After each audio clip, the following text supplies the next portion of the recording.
Hello everyone. तो इस video में हम सीखने वाले हैं कि एक केमिकल इक्वेशन जिसमें पॉलीएटॉमिक आयंस प्रेजेंट है उसे किस तरह से इजीली बैलेंस किया जाता है।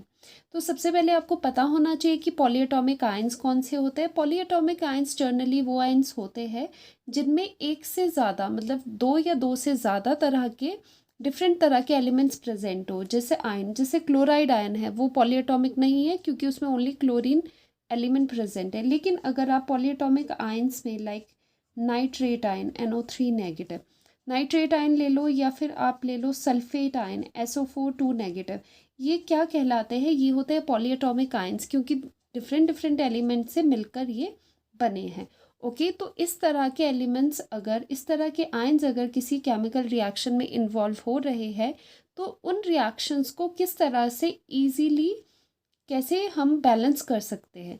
तो इसमें जो ट्रिक रहता है, so the trick is consider the polyatomic ions as a individual elements.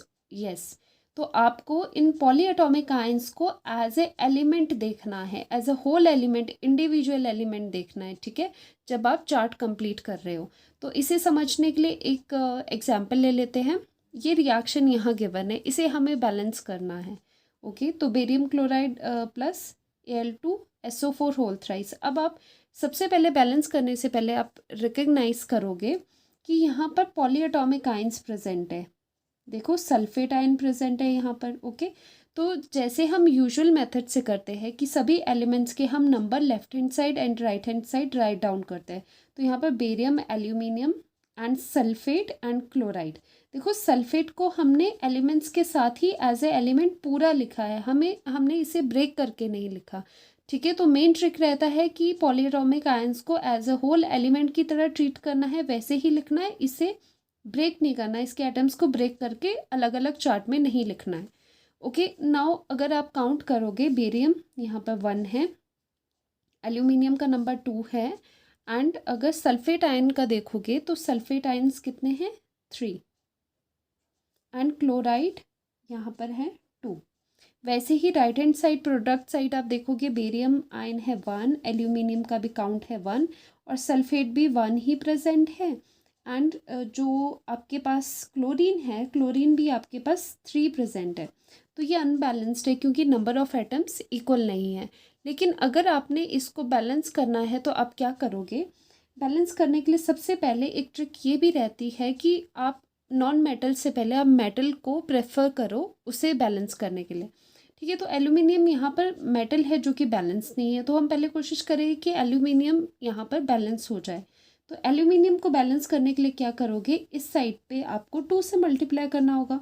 Okay, जब आप एल्यूमिनियम क्लोराइड को 2 से मल्टीप्लाई करोगे तो एल्यूमिनियम का काउंट कितना बना? पुराना नंबर कट करते हैं और न्यू नंबर बना 2। 2 के मल्टीप्लाई होने से क्लोरीन पर भी इफेक्ट पड़ा, तो उससे क्या हो गया? 2 3 6, तो क्लोरीन का काउंट हुआ, new number is 6। Okay, now आप क्या करोगे? एल्यूमिनियम तो बैलेंस हो गया लेकिन यहाँ पर क्लोरीन अनबैलेंस है एंड सल्फेट आपका अनबैलेंस है। ठीक है, तो सल्फेट एक पॉलीएटॉमिक आयन है, तो इसको बैलेंस करने के लिए क्या करोगे? सल्फेट यहाँ पर 3 है लेकिन यहाँ पर सल्फेट कितना है? 1 है, तो उसके लिए आप क्या करोगे? यहाँ पर 3 से मल्टीप्लाई कर दोगे। ठीक है, जब आप यहाँ पर 3 से मल्टीप्लाई करते हैं तो यहाँ पर न्यू नंबर आ जाता है 3। ठीक है, सल्फेट आयन यहाँ पर 3 आ जाएगी, लेकिन साथ ही साथ क्या हो गया? बेरियम का भी काउंट चेंज हो गया, बेरियम बन गया यहाँ पर 3। अब और रिएक्शन अनबैलेंस्ड होगी। अब इसको बैलेंस करने के लिए आप क्या करोगे? बेरियम को आप पहले बैलेंस करोगे। क्लोरीन भी अनबैलेंस्ड है लेकिन आप पहले बेरियम को करोगे। तो बेरियम को बैलेंस करने के लिए 3 एटम्स यहाँ पर चाहिए, तो हम यहाँ पर लगा देंगे 3। ओके, तो न्यू नंबर विल बी 3। अब ये बेरियम बैलेंस्ड है, अब क्लोरीन ही बचा। क्लोरीन को आपको 6 बनाना है, तो उसमें कुछ करने की ज़रूरत नहीं क्योंकि 3 आने से बेरियम भी 3 हो गया और क्लोरीन भी ऑटोमेटिकली 6 हो गया।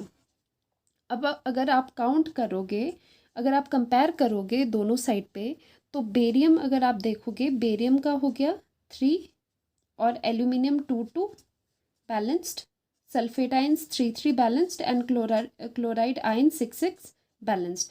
तो दोनों साइड पे left hand side and right hand side दोनों नंबर ऑफ एटम्स सभी एलिमेंट्स के इक्वल है तो ये रिएक्शन आपकी होगी बैलेंस। तो इस तरह से हम पॉलीएटॉमिक आयंस के इक्वेशन को बैलेंस करते हैं। एक और एग्जांपल से थोड़ा और आपको क्लियर हो जाएगा, एक और डिस्कस कर लेते हैं। ये रिएक्शन है आपके पास, ओके।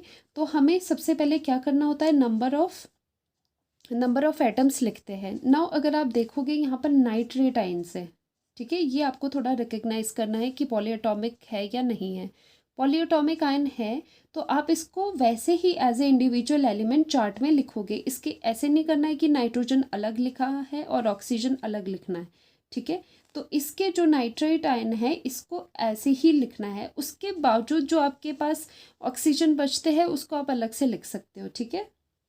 तो यहाँ पर कैल्शियम का काउंट है 1, यहाँ पर कैल्शियम का काउंट है 1, एंड यहाँ पर नाइट्रेट का काउंट है 1 और यहाँ पर नाइट्रेट का काउंट है 2। हाइड्रोजन यहाँ पर है 2 + 1 3 और यहाँ पर हाइड्रोजन का अगर आप काउंट देखोगे दैट इज़ 2 ओनली।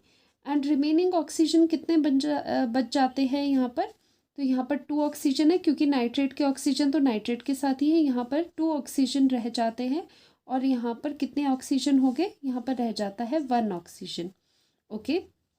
नाउ आप देखो कि यहाँ पर आपको क्या करना है, कैल्शियम तो बैलेंस है, आपने नाइट्रेट आयन को बैलेंस करना है।